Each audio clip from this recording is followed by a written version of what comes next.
পাবনার সুজনগরের চীনাখরা কেন্দ্রীয় কবরস্থান থেকে 5টি মরদেহ কঙ্কাল হারানোর ঘটনা ঘটেছে।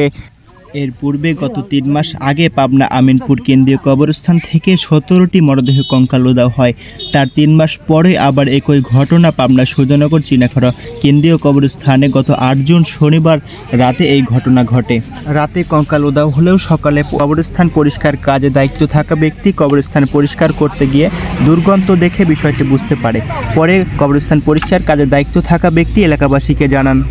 পরে এলাকাবাসী বিষয়টি উপজেলা প্রশাসনকে অবগত করলে উপজেলা প্রশাসন কবরস্থান পরিদর্শন করতে এসে বিষয়টি সত্যতা যাচাই করেন এবং উপজেলা প্রশাসন কঙ্কাল চুরির সাথে জড়িত থাকা ব্যক্তিদের একটি মুঠোফোন উদ্ধার করেন।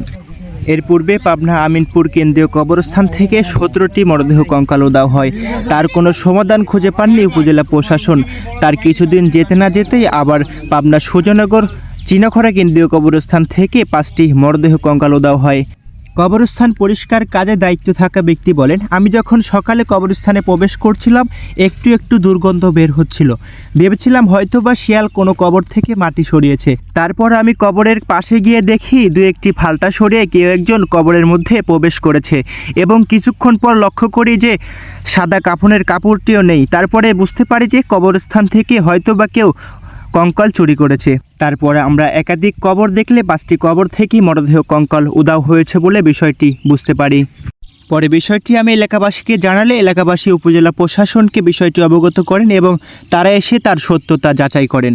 এই বিরল ঘটনার সাথে জড়িত থাকাদের কঠিন শাস্তির দাবি জানিয়েছেন এলাকাবাসী এবং কবরস্থান পরিচালনা কমিটি। শাহাদাত হোসাইন, পাবনার কণ্ঠ, পাবনা।